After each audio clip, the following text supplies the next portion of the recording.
You are listening to the Life Coach School podcast with Brooke Castillo, episode number 457. Welcome to the Life Coach School podcast, where it's all about real clients, real problems, and real coaching. And now, your host, Master Coach Instructor, Brooke Castillo. Hello, my beautiful friends. I am recording this podcast in Austin. I haven't been here in so long. I am in Austin right now preparing my house because I have leased it out, my penthouse. I've leased it out for a year and it's on the market to sell for next year. And I needed to come and get all my personal items out and to get it ready to rent. And then I'm on my way to Miami for my girl Tanya's birthday and to speak at April's event. So I wanted to record a podcast and share some questions that I have been asking myself lately that I think you should all ask yourselves as well. It's had a profound effect on me. And it's also made me realize a lot of things about my life that I want to make sure you all realize about your life. I know that some of you are wondering what happened with Christian in Hawaii. He qualified. He did the first round of qualifying, got through. The second round of qualifying, he missed it. He still played extraordinarily well. He's doing so great as a golf player. He's going back after his break to play. He plays for Arkansas. He's going to play for them and then continue his efforts to go pro. But I'm telling you, that boy is on fire right now. So keep an eye out. Christian Castillo coming to ESPN for sure. Okay, so I think I've been keeping you all up to date in terms of like what's been going on for me emotionally and mentally, especially as I've been achieving these amazing milestones in my life, these goals in my life, making $50 million this year, almost $52 million this year was pretty astounding, pretty exciting, and also a little bit jarring, right? I had a little bit of cognitive dissonance, like, whoa, like there is no doubt in my mind that you really can create your own reality with your mind. Like there's no faking this. I have been doing this at a sustained level for a long time, and I can see how the effect of my thoughts play out in my life so clearly. So one of the things that happens that I didn't really anticipate as I got richer, and I just taught a class in Get Coached in Scholars called How to Use Your Beautiful Mind to Get Rich. And so if you haven't participated in that class, you should join and make sure that you listen to that class. But one of the things that I talk about in the very last class of that session is that there is an adjustment in your identity when you become wealthy. And especially if you didn't grow up wealthy or as wealthy as you are now, there is an adjustment to kind of identifying yourself as one of the top earners that can produce at that level, and also as someone who has that much money. We were just talking about, I think someone won the lottery. My friend was telling me someone won like $1 billion lottery, and they could either take $750 million up front or $45 million a month. And if you take $45 million a month, you get like, I can't remember the exact numbers, so forgive me. But if you take $45 million a month for 30 years, you end up getting more money in the end. But I was making the argument, I think it depends on how old you are, whether you take that lump sum or not, and also what you really want to do with the money. Because the lifestyle, and this is crazy when you talk in these numbers, but this is really true. Having $45 million a year versus $750 million at once is a completely different life, a completely different identity. Somebody who has $750 million lives a different life and has different options than someone that has $45 million a year.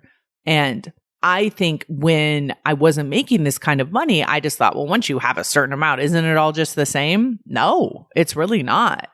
What you're able to purchase, what you're able to do, the options that you have are totally different the more money that you have.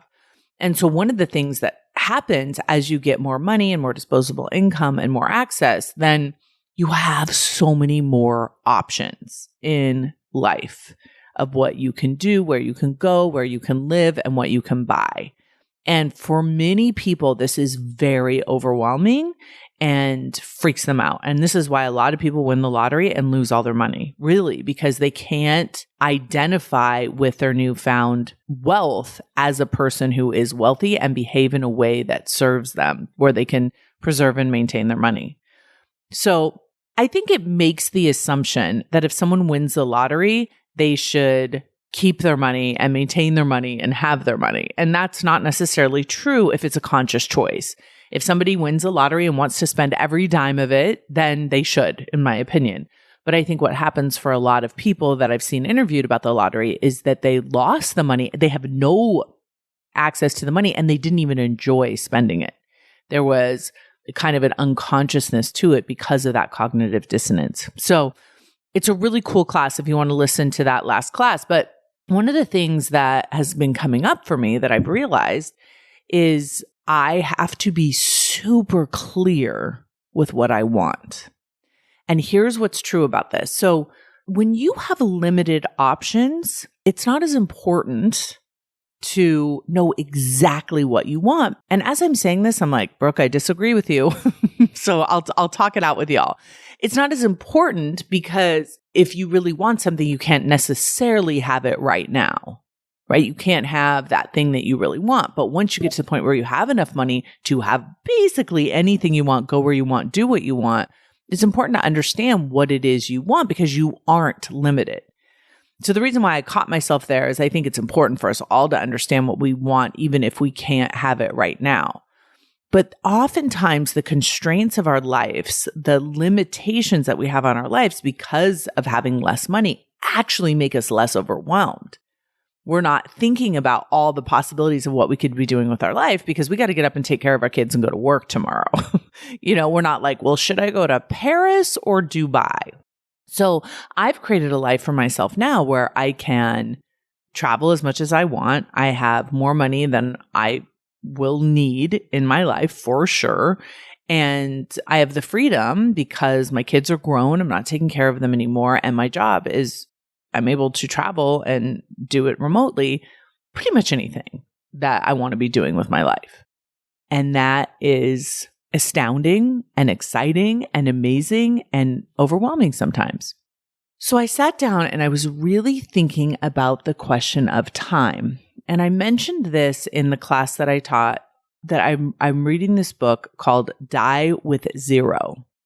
And basically that my friend Alex Hormozy told me to listen to it. And I have been profoundly changed by the theories in this book and the concepts in this book and how he presents ways to live with our wealth. And as you can imagine, he has a theory that you should spend your money before you die on experiences because it's more valuable for you to use the money and create memories with the money than it is just to have the money. And so he's talking to an audience who has already developed wealth. So you want to make sure that like when you're hearing these messages that you can't spend money that you don't have, obviously. He's speaking to people that have a lot of money and tend to save a bunch of money for retirement, then have this huge nest egg that they don't ever spend within their lifetime, and then they leave it to their children. And just for the note on the book, just to be clear, is he's not saying you shouldn't leave money to your children. He says you should leave money to your children when you're alive so you can experience them enjoying it, and you should leave money to them when they're young so they can utilize it when they most need it. I just think so many of the ideas in this book are so good. So I want to tell you 5 questions that I asked myself and I'll kind of share my answers with you, and 5 questions that you can ask yourself that may help you create some self-awareness and may help you decide what it is you actually really want. Because so many times when I'm coaching people and I'm asking them what they want, they're saying they don't know. And I think partially because they don't think it's possible. They haven't learned how to dream big. They haven't learned how to access their own desire. But also, I think sometimes when we don't have self-awareness and we don't know who we really are, and we're constantly looking outside of ourselves for solutions and opinions and judgments about our lives, we don't know how to access our own true wishes. And I actually think these questions really helped create some constraint for me and some understanding. Now, you don't have to do anything that these questions say to do, right? You don't have to do anything of the answers, but just tell yourself the truth when you're asking these questions. So the premise of the 5 questions starts with, if I had 1 year to live, okay? So we have created a constraint, an arbitrary constraint on our life to pressure the brain into understanding what is most important to it and to create some self-awareness. So question number 1 is, if I had 1 year to live, what would I stop doing? And it's really interesting what becomes a priority when you're focused on a year, because you want to make sure that's 1 year that's like the best year of your life. And so I am committed to making 2023 the best year of my life. And so I have thought about it being the last year of my life in order to make it the best year of my life. So my main answer to this was I would stop delaying travel. I always have reasons why I can't travel, and I can't travel for too long, or I can't travel alone. And so I've kind of made excuses. Now, I travel. I definitely travel, and I travel around the United States a lot. And it's not that I don't travel. I do. That I'm talking about like serious travel, like going abroad and going to countries that are going to challenge me and challenge my jet lag and challenge, my biases and my perceptions and my views and cultural norms and that sort of thing. And so that was a really big one for me, is I would stop delaying travel. Now, for many people, when I ask them this question, they answer they would stop working, or they would stop working so hard. And one of the beauties of this question for me was really realizing that even if I had 1 year to live, I would keep working. I love my work. I love helping people. I love coaching. I love doing this podcast. I love creating a legacy. And so I feel like a sense of pure joy about that, and knowing that I have that inside me, that desire and that ambition inside of me. Now, that's not to say that further down in the questions came up with some different answers about how I would work and what I would focus on. So if I had 1 year to live, what would I stop doing? I would stop delaying travel is my main answer. Now, I will tell you that I've gone through this process many times before, and there's a few things that I stopped doing years ago because of this question. And one of them is worrying, and one of them is people pleasing. And so I think it's very important. And one of the things that gives me kind of this freedom, I think, in my life now is because when you ask this question, all of a sudden you become the center of your life, because your experience on this life is now limited. Now, the truth is your experience in this life is limited. You're not going to have full access to this life forever. So by condensing it to a year, it brings up your values and brings up what's really important. Okay, the next question, number 2, is if I had a year to live, what would I start doing? And I just recently asked myself this question, and I was like, what do I love doing the most? And the two things are hiking, and my new love is pickleball. I love playing pickleball, and all my friends do too. Like, everyone's obsessed with pickleball right now. So we're all totally getting into it. So I would play more pickleball. Now, many people say they would start living their dreams. They would start saying how they really felt to people around them. They would start creating a body of work and creating a legacy and putting down what they know. And I will say that for me, because I've done this work before, I have already been doing that. Everyone in my life, I could die today. Everyone in my life knows how I feel about them. Everyone knows how much I love them and how I care about them. I tell them all the time. And I shower people with my love as often as I can. And I would never have something that went unsaid because I make an effort to tell people how I feel about them. And so I think that's very important. I started creating a body of work. I started creating my own content, my own contribution a long time ago. So that's not something. And I started living my dreams a long time ago. So what comes up for me of what I would start doing is really playing pickleball, hiking, enjoying. So that's amazing for me. Question number 3, if I had a year to live, what would I no longer care about? And my answer to this is I would no longer care what anyone thought about my life in terms of judgment. That includes myself. It's so crazy when you think about walking on this earth, knowing that you have a year to live it, how fewer Fs you would give about what people thought about you. And I feel like there is so much freedom in that. Like if someone gets mad at you for being a bad driver, or someone gets mad at you for cutting in front of them in line on accident or something, you're just not going to give it any time. You're just not going to give it any energy. You know, the whole idea is if someone should be unhappy about your life, it shouldn't be you. That's the whole concept, right?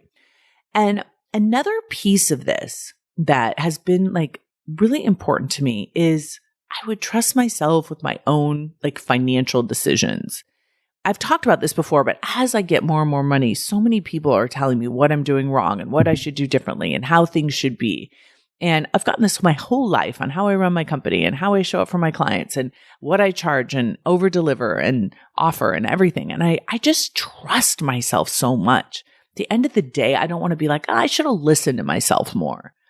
I just listen to myself and I do the things that I want to do. And that is with my money too. And I think, you know, reading this book kind of gave me this freedom around it too. That's just been amazing. So I would say for the past, say 5 years of my life, I've really been living the life I genuinely want to live. And can you say that too?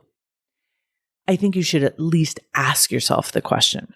Question number 4. If I had 1 year to live, what would I care more about? And this brought up a lot for me. I think I would care much more about making sure that my work and my business can stand alone without me. I feel like my kids are launched. I have so much faith in them. I feel great about my kids being independent and having learned all the lessons that they needed to learn. And obviously I'm here and I'm still going to support them, but I feel like I've really given them the tools that they need.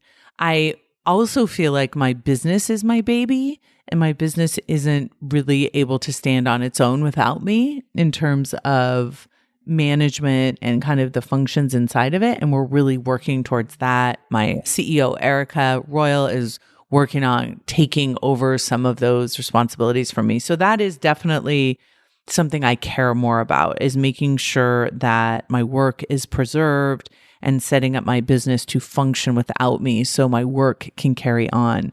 I've talked about this before. I want to be involved in the coaching. I want to be involved so much in the supporting of the content, but not so much in the day-to-day running of the company.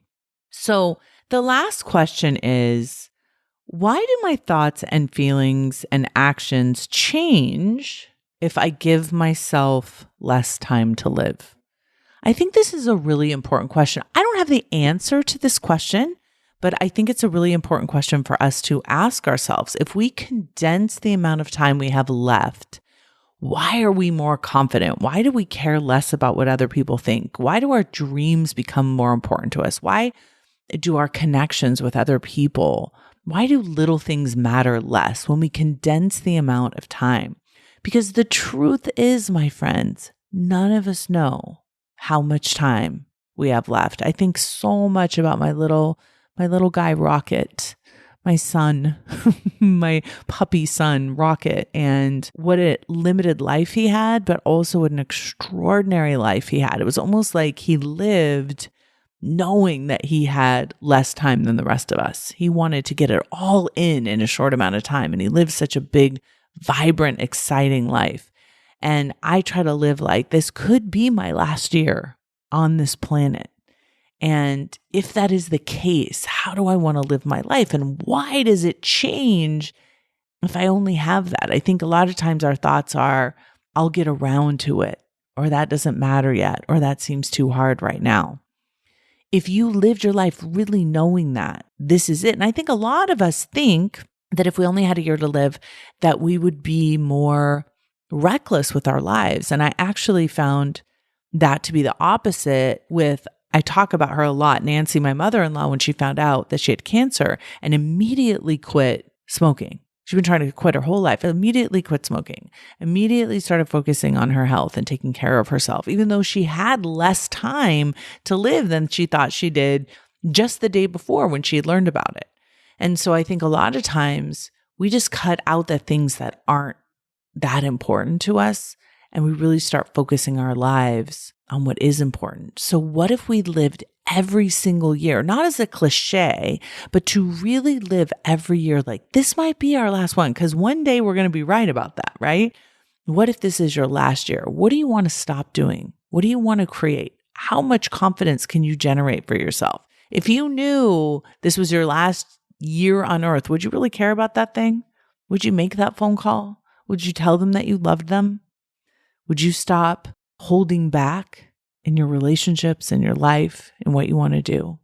I know for me, it's absolutely true that with a condensed amount of time creates the intensity of who I truly want to be in this world.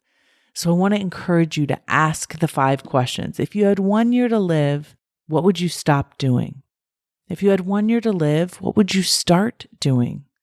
If you had 1 year to live, what would you no longer care about? If you had 1 year to live, what would you care more about? And why do your thoughts, feelings, and actions change if you have less time to live? For me, I think this has been a game changer. And now, after reading this book, Die with Zero, I really feel like it's on a whole nother level. I want to become the best teacher and the best coach I can so I can help the most people. I want to help you all, and I want to help myself, and I want to help every single person who I literally can help while I'm alive. That is the purpose of my life, to be an example of what is possible by being the very best version of myself. I hope these 5 questions serve you well. I hope they increase some awareness, maybe give you some aha moments. And I hope you all have a beautiful week, and I'll talk to you next week. Take care. Bye-bye. Hey, if you enjoy listening to this podcast, you have to come check out Self-Coaching Scholars. It's my monthly coaching program where we take all this material and we apply it. We take it to the next level and we study it. Join me over at thelifecoachschool.com/join.